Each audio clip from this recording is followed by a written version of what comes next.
성령님을 찬양합니다. 호산나 찬양을 첫 가사 딱 시작하는데 설교 안 해도 되겠습니다. 제 설교 내용과 똑같습니다. 성령님 일하심을 정말 찬양합니다. 강대상에 이렇게 앉아 있으니까 국화꽃 향기가 너무너무 아름답게 제 코에 나더라고요. 우리 옆에 분들을 향해서 꽃처럼 아름다운 당신 그리스도의 향기를 냅시다 하고 인사하시겠습니다.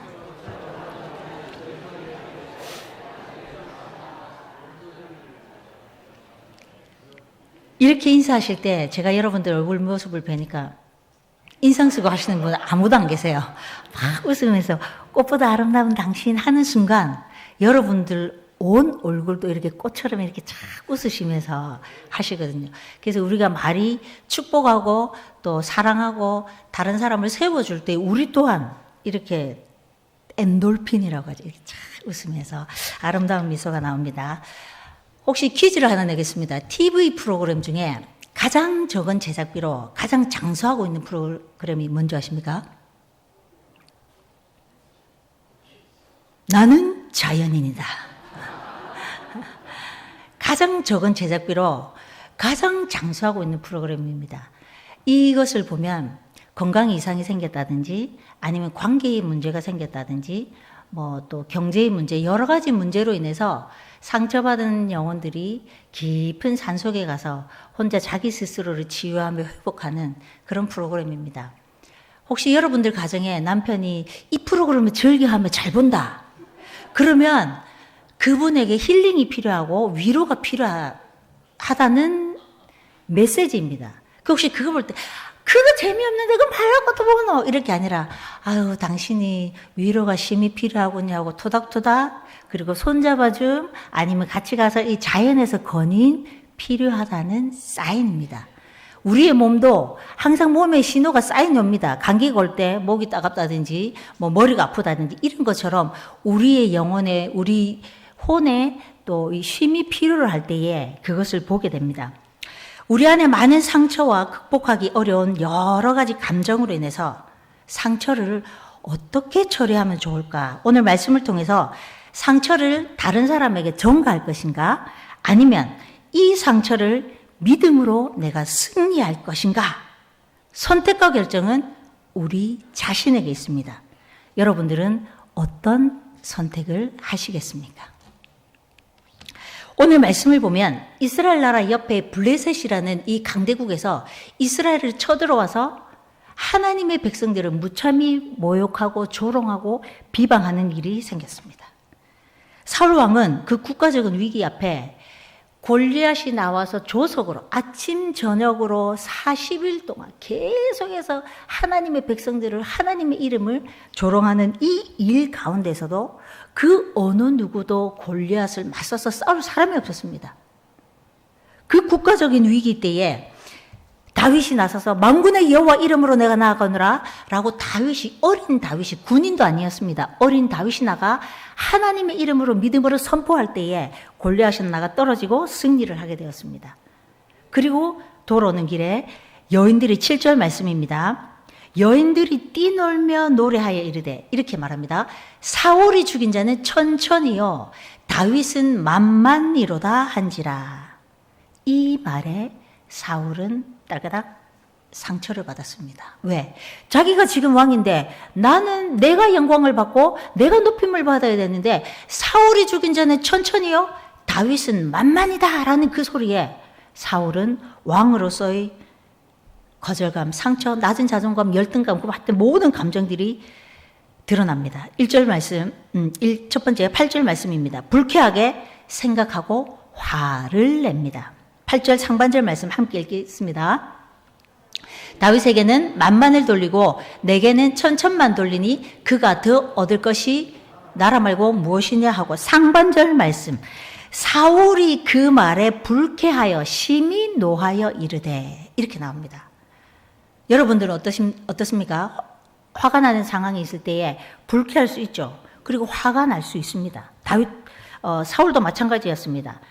백성들이 다윗을 칭송하는 것을 보고 듣고 불쾌하고 심히 화가 났다 이렇게 표현합니다. 다윗은 블레셋과의 전쟁에서 큰 승리를 거두고 여기 참석한 모든 이들이 다윗을 향해서 노래하고 있습니다. 사울은 이 반응을 올바르게 받아들이지 않았습니다. 백성들로부터 받아야 될 영광, 명예 자신이 받지 못하고 다윗이 받으니까 질투가 나고 불쾌감이 나고 분노가 올라오고 화가 났습니다. 어쩌면 이것을 통해서 자신보다 다윗이 인정받게 되니까 질투가 나고 시기심이 났던 것입니다. 지금 사울의 반응이 올바른 반응일까요? 이스라엘의 이 모욕 앞에 하나님의 이름을, 만군의 이름을 모욕하는 이때에도 그 어느 누구도 나서지 못했던 그 상황 속에서도 다윗이 이렇게 승리의 소식을 승전보로 가지고 왔는데 이 사울의 반응은, 왕으로서의 반응은 올바른 것일까요? 사울은 왕으로서의 책임을 회피하면서 왕의 권위와 영광과 높임을 받으려는 생각은 잘못된 생각입니다. 사울은 다윗이 하나님의 이름을 높이고 나라를 구한 충성된 신하를 보지 않고 경쟁자로 생각하면서 시기하며 심히 분노하였습니다. 성경은 노하는 것이 죄악임을 밝히고 있습니다. 마태복음 5장 22절 말씀입니다. 함께 읽으시겠습니다. 제가 읽겠습니다. 나는 너희에게 이르노니 형제에게 노하는 자마다 심판을 받게 되고 라고 말씀하고 있습니다.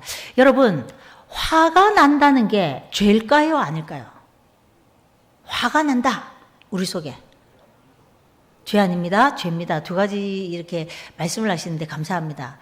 화가 난다는 우리에게 감정 자체는 죄가 아닙니다. 하나님은 우리에게 희노애락을 주셨습니다. 그래서 이 감정을 하나님이 주셨는데 이것을 우리에게 화가 난다는 것은 당연한 반응입니다. 중요한 것은 이 화를 내가 어떻게 표현하느냐입니다. 이 화를 다른 사람에게 막 쏟아낸다, 욕한다, 때린다, 뭐 아니면 막 속으로 누군가를 경멸한다, 무시한다, 막 이렇게 할 때에는 죄가 됩니다. 근데 화 자체가 죄가 되는 것은 아닙니다. 감정 자체가 죄는 아닙니다. 화난 감정을 여러분들은 어떻게 처리하고 계십니까? 오늘 이 호산나 찬양대가 찬양해 주셨던 이 가사를 쓰신 분이 최영덕 간사님이신데요. 이분의 이 간정을 들은 적이 있습니다. 이 가사를 보면 누군가가 싸우고 난 뒤에 해결을 하지 못해서 막 하나님 앞에 고뇌하며 씨름하는 그 가사잖아요. 내가 먼저 손 내밀지 못하고 다른 사람 앞에서는 내가 거룩하게 찬양사역자로서 막 찬양하고 그 나태밤달이라고 이 쪽지도 쓰면서 막 다른 사람에게 예수님은 하나님의 이런 분입니다 라고 하지만 정작 자신의 그 삶의 현실의 문제 앞에 그 화남 감정을 자기가 어찌할 수 없어서 결국은 자기가 그 화난 감정에 그 분노에 사로잡혀서 막 여러 가지 자기 스스로 어느 누구도 알지 못하는 자기와 하나님과의 관계성 속에서 그 괴로움으로 그 마음이 계속되니까 기도가 막히고 영적으로 통로가 막히니까 하나님 앞에서 자기가 막 고뇌하는 이 가사거든요. 그분이 눈물을 흘리면서 하나님 어찌하면 좋겠습니까? 라고 마지막에 그러잖아요. 어찌할 수 없는 이 몸을 주님께 맡긴 채로 이렇게 다 가사를 쓰고 있잖아요. 혹시 여러분들 중에 어제 부부싸움 하신 분은 안 계십니까? 네. 어떻게 처리하시고 계십니까? 여러분들 화가 났을 때, 부부싸움을 하셨을 때, 자녀에게 아니면 또 운전하다가 화가 났을 때 그냥 으아! 욕하고 마십니까? 화를 어떻게 다스리고 계십니까? 참는다. 예. 조용히 있습니다. 또 어떻게 계십니까? 어떤 분은 쇼핑을 한다, 어떤 분은 청소를 한다, 어떤 분은 먹는다, 어떤 분은 잔다, 모르겠다. 뭐 여러 가지 있습니다. 하지만 참는다, 계속 참아질까요? 어느 순간에는 압력솥 뚜껑 열리듯 열립니다. 내가 꾹꾹 눌러놓지만 이게 1년, 2년, 10년, 20년 이렇게 있다가 여러분들이 많이 경험하실 겁니다. 아이고, 결혼해가 처음 시집와서는 안 이랬는데 한 오래 살다만 어쩌다 저래 됐는가 모르겠다. 저렇게 순한 사람이 어쩌다가, 그게 바로 화라는 겁니다. 이게 감정이라는 것은 눌러놓는다고 해서 절대 사라지는 건 아닙니다. 그 감정을 알아주고 만져주고 다듬어주고 네가 정말 화가 났구나, 내가 지금 속상하구나 라고 인정을 해줄 때, 여러분들 자녀를 키워보셨죠? 화가 났을 때 막 울면서 누군가가 막 왔을 때 엄마 왔을 때 여러분들이 가고 누가 이렇게 딱 나가가지고 막 이렇게 했을 때 그 애는 금방 눈물이 뚝. 그리고 손주도 키워보시면 가다가 넘어졌다. 그러면 괜히 이보고 누가 이렇게 아프겠노? 이러면서 이걸 때리잖아요. 그랬을 때 그 손주의 그 얼굴 표정이 어떻습니까? 금방 눈물 뚝. 그러고 언제 그랬냐는 듯이 막 뛰어가잖아요. 왜? 자기의 그 속상한 마음, 넘어지고 너무 아픈 마음을 알아줬기 때문에. 그래서 그 감정을 이해하고 안아주고 만져주는 게 중요합니다. 눌러놓는다고 참는다고 절대 해결되지 않습니다. 그래서 꼭 눌러놓다가 9번 눌러놓다가 어느 순간에 별거 아닌데 옛날 것이 오버랩되면서 그 사건과 딱 겹쳐지면서 갑자기 이게 팍 폭발하는 순간 아니 이게 그마에 화낼 일이야? 라고 할 때의 그 반응입니다. 그러면 여러분들이 객관적으로 봤을 때 이만큼 화날 문제가 아닌데 그 밑에는 그분의 무의식 속에 크다란 상처가 꾹꾹 눌러져 있다는 얘기입니다. 그 이면을 보셔야 됩니다. 그래서 사울 왕은 왕권이 뺏길 것에 대한 두려움과 불안감으로 다윗을 더욱 경계했습니다. 이 마음이 바로 그의 낮은 자존감이며 왕으로서의 책임회피, 시기심, 질투, 분노를 불러와 사울을 더욱 불안하고 두렵게 하였습니다. 질투심으로 인해서 살인을 계획하고 실행하게 됩니다. 8절 하반절 말씀을 아까 읽으셨던 말씀 8절 하반절 말씀 함께 읽으시겠습니다. 다윗에게는 만만을 돌리고 내게는 천천만 돌리니 그가 더 얻을 것이 나라 말고 무엇이냐 하고 사울 왕의 마음속에 야 이제 다윗이 저만큼 사람 백성들에게 칭송받고 인정받네. 그러면 이제 나라 말고 왕이 되는 거 말고 뭐가 더 얻을 게 있겠어? 라는 생각이 사울 속에 들어갔습니다. 사울은 자신의 자리를 다윗에게 빼앗길까 두려워하였습니다. 질투로 불안감으로 악한 생각에 사로잡히게 되었습니다. 사울은 자신의 자리를 지키기 위해서 악한 생각으로 다윗을 죽이고자 실행하였습니다. 질투로부터 나오는 비교의식, 자기의 권위 위치를 지키기 위해서 다윗을 살해하려고 계속적인 행동을 하였습니다. 가인도 마찬가지입니다. 하나님께 예물을 드렸지만 아벨이 있기 때문에 자기 가인의 제사를 받지 않은 게 아닙니다. 하지만 아벨 너 때문에 하나님이 나의 제사를 받지 않았어 라고 가인이 생각할 때에 동생을 살인하는 죄를 짓게 됩니다. 악한 생각이 퍼져나가서 곧 악한 행동을 하게 되었습니다. 사울과 가인은 자신의 문제가 뭔지는 보지 못하고 문제는 상대에게 있다고 판단하였습니다. 그래서 우리의 생각이 어떻는지 생각이 정말 중요합니다. 그래서 하나님이 너희 마음과 생각을 지키시리라라고 말씀하신 게 우리의 생각이 어떤 생각을 가지고 있나 따라서 그 생각에 따라 우리가 행동하고 생각에 따라 판단하고 생각에 따라 움직인다는 것입니다. 어떤 분은 땅바닥에 떨어진 거 3초 안에 주워 먹으면 괜찮아 라고 하시는 생각을 가지고 계신 분은 그냥 주워 먹습니다. 왜? 그분의 생각은 괜찮다고 생각하기 때문에. 근데 어떤 분은 절대 안 돼 라고 생각하신 분은 절대 그것을 줍지 않습니다.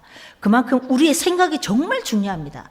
예수를 오래 믿어도 우리의 생각이 정말 하나님의 것이냐, 이게 지금 말씀이냐, 아니면 지금까지 내가 오랫동안 그냥 살아왔던 간습적인 나의 것이냐, 이것이 정말 중요합니다.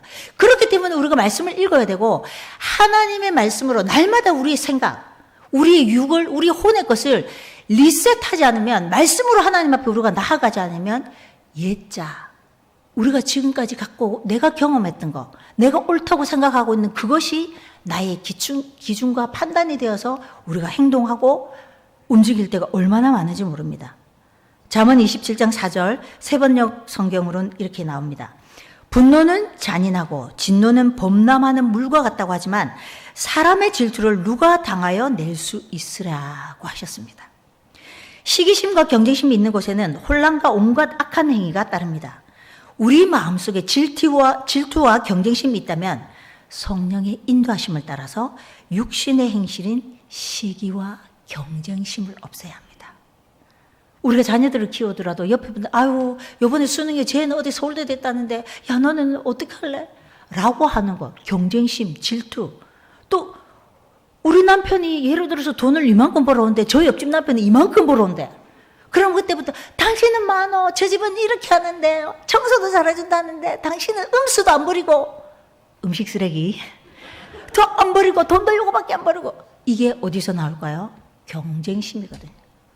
감사하고 자족하지 못하는 그 마음. 그래서 우리 속에 정말 감정이 얼마나 중요한지 모릅니다.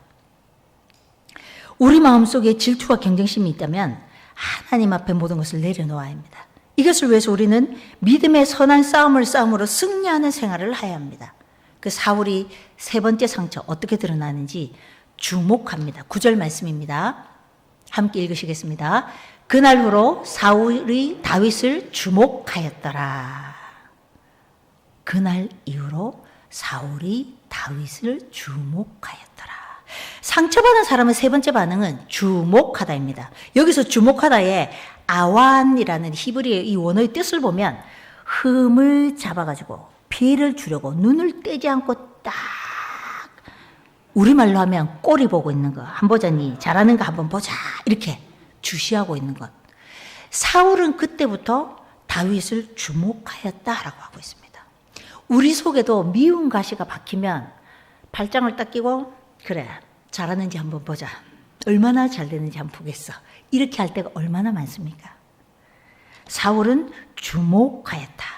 고양이가 쥐를 잡아먹기 위해서 주목하여 눈을 떼지 않는 것처럼 상대의 틈을 열어서 그를 죽이기 위해서 다윗을 주목하였습니다. 사울의 시기심은 충신이었던 이 다윗을 주목하여서 계속해서 살인을 시도하는 모습을 볼 수 있습니다. 사울의 목표는 다윗을 없애버리는 것입니다. 그러나 하나님은 그 행위를 보시고 악한 계획을 아시고 하나님의 마음에 합한 다윗을 눈동자처럼 지키시고 보호하시고 아니하는 것을 알 수 있습니다. 이때에 사울의 상태가 이렇게 되니까 어떻게 사단은 일을 하는가? 악신이 임합니다. 10절 말씀 같이 읽습니다.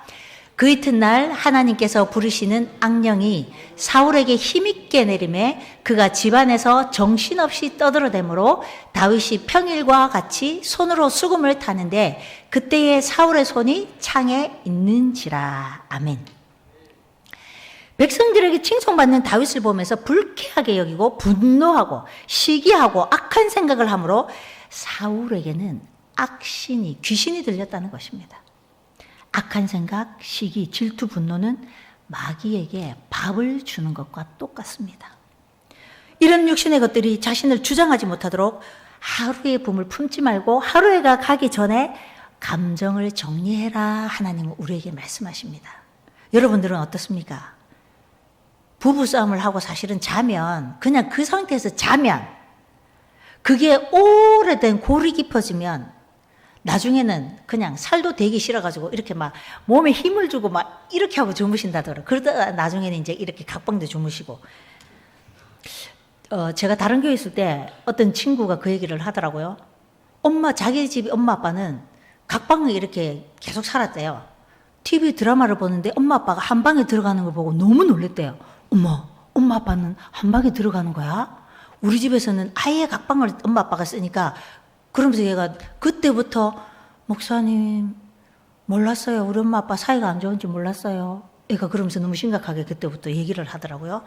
그러니까 그 애가 그렇게 보고 자란 친구들은 엄마 아빠가 원래 각방 쓰는구나 라고 생각을 하게 되겠죠. 우리의 감정들은 수시로 하나님 앞에 가지고 나가야 됩니다. 그 감정이 해결되지 못하면 마귀가 틈을 타고 집을 짓게 되어 결국은 사단의 밥이 되어 살아가게 됩니다. 우리의 감정을 다스리지 못하고 감정을 부정적으로 처리하는 자에게 악신이 임합니다. 이같이 질투, 인정받지 못함으로 인해 상처받은 4가지의 반응이 나타납니다. 첫 번째, 불쾌감, 분노, 그 다음 시기, 악한 생각, 그리고 주목, 두 눈을 뜨고 주목, 그리고 악신이 내린다. 이처럼 죄의 모습들은 점점 확장되어 가는 걸 볼 수 있습니다. 야고보서 1장 15절입니다. 욕심이 잉태한 즉 죄를 낳고 죄가 장성한 즉 사망을 낳느니라. 질투로 인해 불쾌감, 분노, 악한 생각, 주목, 악신 내림이 이 4단계가 바로 한 번에 그냥 타타타타 이루어진 사람도 있고 어떤 사람은 이것을 자기 속으로 또 한 번 생각해보고 또 한 번 생각해보고, 사투리로 얘기하면 깨씹는다고 얘기하죠. 또 한 번 생각해보고 저게 나한테 저럴 수 있나라고 계속 그것을 묵상하고, 그렇게 해서 그걸 마음에 쌓아두고 또 쌓아두고 생각하고 1년, 2년 그렇게 해서 계속 가지고 가시는 분도 있죠. 우리의 마음과 생각 속에도 질투와 낮은 자존감으로 인한 상처받은 사울이 있지는 않습니까? 그냥 육신적으로 사울이 아니라 우리 속에도 이런 상처받은 사울이 많이 있다는 것입니다. 질투, 시기심으로 나를 죽이고 또한 상대방도 죽이고 있지는 않습니까? 다른 사람을 미워하고 상대를 향해 악한 생각을 품었을 때는 가장 먼저 상대를 죽이기 전에 자기 자신을 죽이게 됩니다. 그래서 주님은 70번씩 7번이도 용서하라 말씀하시는 겁니다. 왜? 다른 사람이 아니라 나 자신을 위해서. 내가 용서하지 못하면 내가 그것을 붙잡고 되고 그걸 계속해서 생각하게 되고 그 사람을 보면 그냥 얼굴 돌리고 피하게 되니까 그 사람은 그러고 난 뒤 어쩌면 잊어버렸는지도 모릅니다. 하나님이 우리를 다 다르게 만드셨거든요. 그래서 어떤 사람은 그냥 그냥 다 쏟아버리고 그냥 돌 하나 딱 던져버리고 그 사람은 끝. 그리고 언제 그랬냐는 듯이 잠을 잘 자요. 근데 정말 순하고 말씀 잘하지 않고 표현하지 않는 분들은 그냥 그 모든 돌멩이들 다 맞고 표현하지 않고 그냥 내면은 엄청난 상처로, 이런 분들은 말을 하시지 않거든요. 이런 분들이 정말 무섭습니다. 그래서 이렇게 계속 쌓여있기 때문에 이것이 정말 크거든요. 사울을 보십시오. 다윗을 죽이기 위해서 온 나라에 자기 혼자가 아니라 이제 군사까지 동원해서 싸워야 할 대상이 누구인지, 하나님이 기름 부어 세운 다윗을 죽기까지 따라다니는 악행을 저지르게 될 때에 결국은 자신뿐만 아니라 가문이 패망을 당하는 불행을 겪게 됩니다. 이것이 바로 죄의 속성이고 마귀의 전략입니다. 사울은 상처를 받았습니다. 다윗도 상처를 받았습니다. 그러나 다윗은 그 상처를 어떻게 처리하는지 한번 살펴보시겠습니다. 다윗도 어려서부터 인정받지 못했습니다. 거절감의 상처를 받았습니다. 거절감의 상처는 거의 대부분이 어렸을 때 부모로부터, 가장 가까운 가족으로부터 받을 때가 가장 많습니다. 그래서 아버지로부터 다윗은 상처를 받았습니다. 사무엘이 이새의 아들 중에서 기름 부으러 찾으러 왔습니다. 그때 모든 아들들을 다 정렬해서 사무엘 앞에 세웠습니다. 그때에 다윗은 부르지 않았습니다. 들에서 양을 치고 있었습니다. 그때에 사무엘이 여기는 기름 부을 자가 없다라고 얘기를 할 때 아들들이 다 왔습니까? 라고 얘기할 때도 저희 집의 막내는 지금 양 치고 있습니다. 와야 제가 제물을 드립니다. 라고 할 그때에 다윗을 부릅니다. 아버지 또한 어쩌면 막내를 그 중요한 자리에, 주의 종이 온 자리에, 온 가족이 다 함께 예배드리고 예물을 드리는 그 자리에 다윗은 부르지 않았습니다. 두 번째, 다윗은 형들로부터 상처를 받았습니다. 아버지의 심부름으로 전쟁터에 있는 형들, 3명의 형들이 전쟁터에 사울과 함께 그 전쟁터에 가 있었습니다. 그래서 아버지는 다윗에게 심부름을 시켰습니다. 형들에게 먹을 것을 갖다 줄라. 이것이 하나님의 큰 계획이었습니다. 다윗은 거기 가서 형들의 먹을 것을 갖다 주러 가보니까 골리앗이 와서 하나님의 이름을 조롱하고 비방하고 무시하는 것을 보고 견딜 수가 없었습니다. 아니, 이 많은 군사들이 하나님의 이름을 저렇게 얘기하는데 아무도 나서서 싸울 자가 없다고? 그리고 다윗이 믿음으로 당대히 선포하며 나아갑니다. 그때에 큰형 엘리압은 뭐라고 얘기하냐면 막 화를 내면서 꾸짖습니다. 지금 양은 누구에게 맡겨놓고 너 왔느냐? 몇 명 그 안 되는 양 그거 어디다 맡겨놓고 왔노? 그리고 네가 지금 여기 온 거 보니까 전쟁터에 너 구경하러 온 것 같은데 여기 너 구경하는 데 아니야. 그리고 자기 동생을 그렇게 막 꾸짖습니다. 아마 형에게도 열등감이 있지 않았을까. 왜냐하면 그 형제들 중에서 자긴 장남인 자기를 기름 붓지 않았거든요. 제일 막내, 자기가 봤을 때 심부름하기도 좋고 어찌 보면 만만하게 그냥 야 가서 양쳐 하고 마음껏 부려먹었던 그 다윗이 사무엘을 기름 부으니까 형으로서의, 장남으로서의 어떤 자존감, 열등감, 그런 마음이 있지 않았을까요? 그러니까 그 큰형도 다윗을 무시했습니다. 세 번째, 사울 왕도 다윗의 잠재력을 무시함으로 상처를 주었습니다. 블레셋 사람들이 하나님의 군대를 모욕할 때에 다윗은 하나님의 그 의분을 가지고 스스로 싸우려 결심하고 나갔습니다. 33절의 말씀에 보면 야 다윗 너는 어린 소년이야. 쟤는 지금 군인으로서 잔뼈가 굵었어. 너 걔랑 적수가 안 돼. 라고 얘기를 합니다. 그때에 다윗은 뭐라고 얘기합니까? 아니요.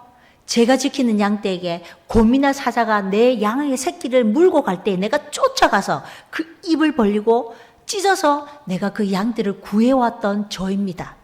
다윗은 그리고 제가 아니라 만군의 여호와 이름으로 내가 믿음으로 하나님의 이름을 선포하며 내가 나아가겠습니다.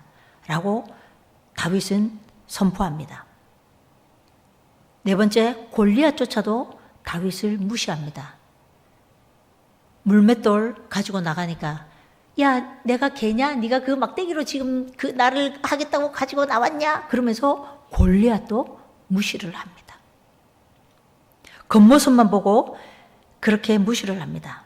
다윗은 아버지 이새로부터 그리고 형들로부터 사울 왕으로부터 또한 그의 적 골리앗까지 무시당하고 인정받지 못하고 거절감 속에 살았습니다. 여러분 거절감의 상처가 얼마나 큰지 아십니까? 아들을 낳고 싶었는데 딸이 태어났다. 아니면 니만 아니었으면 너만 아니었으면 내가 아빠하고 안 살았다. 이런 얘기들. 정말 이런 얘기들이 그냥 아무렇지도 않게 하는데 그것을 듣고 있는 본인은 얼마나 그 거절감의 상처가 큰지 모릅니다. 아무리 그에게 뭐 맛있는 걸 대학 등록금을 해주고 맛있는 걸 해줬다고 해도 그 마음속에는 깊은 무의식 속에는 거절감이 자리 잡고 있습니다. 그래서 이 거절감으로 인해서 평생 그 상처로 인해서 그래서 어렸을 때는 순종하는 아이다가 자기가 힘이 생기면 어른이 되면 부모에게 반항하는 어른, 겉은 어른인데 내면의 어린아이는 그래서 부모에게 반항하는 이런 어른이 되거든요. 그래서 이 거절감의 상처가 정말 크거든요. 근데 다윗은 아버지로부터 형들로부터 사울 왕으로부터 또 골리앗으로부터 이렇게 무시당했음에도 불구하고 다윗은 믿음으로 하나님 앞에 나가 싸웠습니다. 그리고 승리했습니다. 골리앗을 이겼습니다.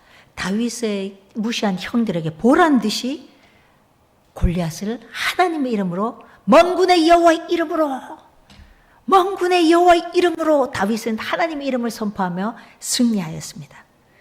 아버지도 그를 사무엘 앞에 세웠습니다. 결론적으로 소년 다윗의 삶을 볼 때 거절감과 무시의 상처를 받았지만 믿음으로 불가능한 환경을 뛰어넘어서 승리의 삶을 보여줬습니다. 다윗이 상처를 극복한 비결이 14절에 나옵니다. 14절 말씀 함께 보시겠습니다.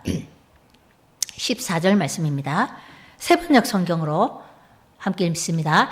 다윗이 그의 모든 일을 지혜롭게 행하니라. 여호와께서 그와 함께 계시니라.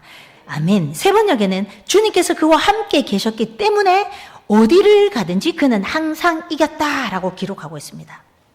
다윗은 하나님 안에서 사람들은 자신을 무시했지만 하나님 안에서 자신이 어떤 존재인지를 자아 정체성을 분명히 가지고 있었습니다. 사람들이 나를 무시해, 아버지도 나를 무시해, 형들도 나를 무시해. 괜찮아. 나는 하나님의 자녀야. 하나님이 나를 함께 하시고 하나님이 나를 기름 부으셔서 비록 내가 지금 양을 치고 이렇게 인정받지 못하는 사람이지만 하나님이 만군의 여호와 하나님이 승리를 주시고 이김을 주신 그 하나님이 나의 아버지고 그 하나님이 나와 함께 하셔 라는 그 믿음의 고백이 다윗에게 있었다는 것입니다.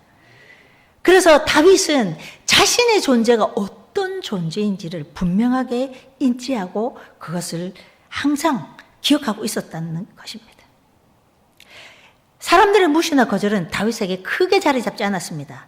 다윗과 함께 하신 하나님을 인정했고 하나님 안에서 자신이 어떤 존재인지 고백하고 자신과 동행하시는 그 하나님을 인정했고 자신의 모든 감정을 하나님께 올려드렸기 때문에 자신의 감정을 내면을 잘 관리할 수 있었습니다. 여러분들도 잘 아시다시피 시편을 통해서 보시면 다윗의 거절감, 수치, 불안, 염려, 분노 등 모든 상한 감정 그 찌꺼기들을 얼마나 독하게 기도하고 있는지 아시죠 여러분? 시편 109편을 보면 다윗이 진짜 이게 어찌 보면 저주시처럼 하나님 저 가문이 멸망하게 해주시고 다 망해가지고 그 자손들이 거지가 되게 해주시고 이런 여러분 그런 기도 할 수 있습니까? 그 정도로 다윗의 마음속에 하나님 앞에 모든 자신의 상한 감정을 토설했다는 것입니다. 다른 사람에게 아니라 하나님 앞에 모든 자신의 그 화남, 억울함, 속상한 분노를 다 토설했다는 것입니다. 다윗은 자신의 모든 감정을 하나님 앞에 가지고 나갔고 하나님의 함께 하심으로 하나님이 그의 편이 되었고 그가 하고자 하는 모든 일에 승리를 주셨습니다. 시편 18편 48절 말씀에 주께서 나를 내 원수들에게 구주하시니 주께서 나를 대적하는 자들의 위에 나를 높이 드시고 나를 포악한 자에게서 건지시나이다. 사울도 상처를 받았습니다. 다윗도 상처를 받았습니다. 그러나 다윗은 믿음으로 승리하였습니다. 여러분은 어떠십니까? 상처 받으셨습니까? 저도 상처 많이 받았습니다. 자라면서. 오빠랑 싸우면은 어디 동생이 오빠에게 대드노? 우리 남동생이랑 싸우면 어디 누나가 돼서 양보를 안 하노? 위로 치고 밑으로 치고 또 딸이라는 이유로 얼마나 우리 어머님이 또 저를 구박을 하셨는지. 말은 이렇습니다. 사실은 저희 부모님들이 너무 헌신적으로 잘해 주셨는데 이 내면의 깊은 이 거절감이 저희 어머님이 딸이라는 이유로 저를 미워하셨다는 얘기를 너무 자연스럽게 저에게 자주 얘기를 하셔서 그게 이렇게 어느 순간 저는 뭐 전혀 괜찮다 이렇게 생각했는데 어느 날 하나님 앞에 이렇게 깊이 기도하는 가운데 하나님이 그 상처들을 보게 하시더라고요. 알게 하시더라고요. 그리고 그 무의식 속에 있는 그 내면에 그것이 싹 올라올 때 나도 모르게 참 이제 제가 컸잖아요. 그 이제 어머님에게 말할 수 있잖아요. 그러니까 이런 얘기들을 하게 되니까 저희 어머님이 참 어릴 때는 순한 애가 어쩌고 저러 됐나 모르겠다.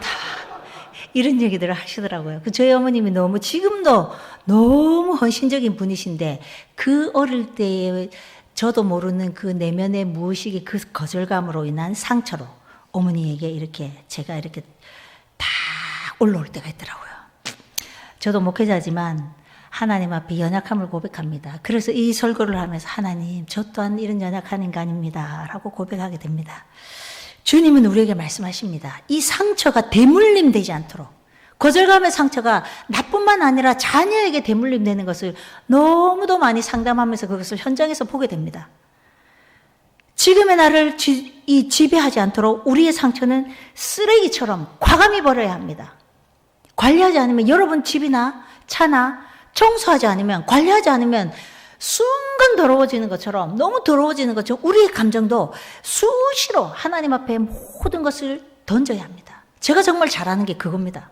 사실은 사역하다 보면 막 너무너무 막 제가 어느 분이 막 권사님이 저한테 막 갑자기 저한테 막 이렇게 막 화를 내셔가지고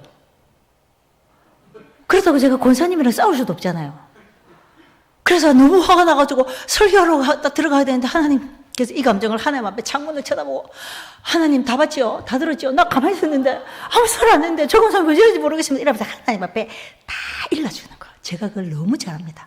하나님 앞에 싹 때려줍니다. 그러고 나면 제 마음속에는 아무것도 없습니다. 그러고 나면 그 다음 권사님 보면 권사님 안녕하세요. 왜? 제 속에는 막힘이 없기 때문에 하나님께 다 얘기했기 때문에 제 속에 그 감정이 없기 때문에 그래서 우리의 마음과 생각 속에 경관진이 되지 않도록 이것이 또아리를 튼다 그러죠. 우리의 생각과 마음 속에 또아리를 딱 트는 순간 그때부터 주목하게 되고 악한 영들이 우리의 그 원망, 열등감, 거절감, 상처 이 모든 것들이 함께하게 됩니다. 그들의 밥이 되게 됩니다. 그래서 우리의 상한 감정, 상처받은 마음을 하나님께 올려드려야 합니다. 그리고 내가 하나님 안에서 어떤 존재인지 나를 위해서 모든 고통을 참으시면서 십자가에 죽으신 그 예수님을 바라봐야 합니다. 말씀이 우리 삶에 역사하도록 말씀을 붙잡고 선포해야 됩니다. 여전히 난 용서가 안 돼요. 여전히 화가 나요. 있는 그대로 선포하십시오. 하나님 앞에 말씀하십시오. 그리고 믿음으로 선포하십시오. 하나님, 주님이 용서하라 말씀하셨으니 용서합니다. 용서는 다시 관계의 시작이 아닐 수도 있습니다. 그래서 믿음으로 선포하셔야 됩니다. 그래서 그 말씀이 나의 것이 되도록 그것이 정말 내 삶이 되도록 계속 믿음으로 여전히 용서는 안 돼. 내 마음에 그대로 미움이 있어. 그대로 믿음으로 선포합니다. 하나님 말씀에 의해서 선포합니다. 나는 용서합니다. 주님 예수의 이름을 선포합니다. 주님 예수의 이름을 선포합니다. 그럴 때에 그게 능력이 되고 어느 날 어느 순간에 나도 모르게 성령님이 십자가의 보혈의 능력으로 내 마음속에 그 모든 뭉쳐있던 악한 마음이 보혈의 능력으로 하나님이 모든 것을 녹아내리게 하십니다. 우리는 절대 누군가를 용서할 수 있는 존재가 아닙니다. 누군가를 받아들일 수도 없는 우리의 연약함입니다. 있는 모습 그대로 하나님 앞에 나아가는 것입니다. 상처 없는 사람은 없습니다. 70% 이상의 사람들이 나를 인정해 주지 않는다고, 왜 나를 무시하냐고 거절하는 그 거절감을 경험한다고 합니다. 여러분은 자신의 감정을 잘 해결하고 계십니까? 자신의 생각, 마음, 감정을 잘 다스리고 안아줄 때에 우리는 승리할 수 있습니다. 예수를 믿는다고 고백하지만 정말 마음과 생각이 이렇게 딱 뭉쳐 있으면서 관계가 단절되어 있는 분들이 너무 많으십니다. 내 속에 해결되지 못한 분노, 거절감, 낮은 자존감으로 인해 누군가를 미워하고 있습니까? 용서하지 못하고 있습니까? 먼저 여러분의 자신의 감정을 들여다보십시오. 그리고 인정하십시오. 나는 저 사람에게 화가 났다. 그럴 수 있습니다, 충분히. 그럼 하나님께 고하십시오. 하나님, 나 저 사람 때문에 너무 화가 납니다. 있는 그대로로 다 일러주십시오. 말씀하십시오. 그리고 하나님께 자신의 감정을 토설하십시오. 무시당함, 억울함, 분노, 화남, 모든 것들을 하나님께 다 토설하십시오. 하나님은 우리의 가장 좋은 아버지가 되시고 우리의 모든 것을 다 듣고 안으시고 위로하시고 괜찮다 하시는 분입니다. 우리가 하나님 앞에 그 어떤 것을 쏟아내더라도 하나님 우리에게 너 정말 못됐다, 너는 이제 더 이상 안 되겠다 라고 하시는 하나님은 절대 아니십니다. 우리가 어떤 마음을 가졌든 하나님은 언제든지 우리를 안으시고 다듬으시고, 어쩔 때는 이렇게 막 하다 보면 하나님이 네가 잘못했다 이거 그거는 이렇게 생각하고 말씀하시면 맞네요 하나님. 그리고 또 제가 잘못하고. 그러니까 하나님이 우리를 위로하시고 징계하시고 혼내기도 하시고 또 말씀으로 기억나게 하시고 모든 상황들을 하나님이 하게 하십니다. 그래서 말씀으로 선포하십시오. 우리 모두는 사울이 아닌 다윗과 같은 마음으로 온전히 승리하는 우리 모두가 되기를 기도합니다. 기도하시겠습니다. 하나님, 우리 속에 수많은 사울이 있습니다. 어릴 때부터 부모, 친구, 이웃, 환경으로부터 받았던 수많은 감정의 상처들이 나를 괴롭힙니다. 나의 온 마음과 생각 속에 악함으로 쌓여 있습니다. 우리는 예수를 주로 받았고 새로운 피조물이 되었습니다. 우리는 새 사람이 되었습니다. 새 형을 입었습니다. 이제는 옛 습관과 죄의 방식을 선택하지 않겠습니다. 성령의 말씀과 열매를 선택하기로 결정하였습니다. 성령님 도와주십시오. 성령님 도와주십시오. 믿음으로 말씀을 선포하게 하여 주십시오. 감사합니다. 예수님의 이름으로 기도합니다. 아멘.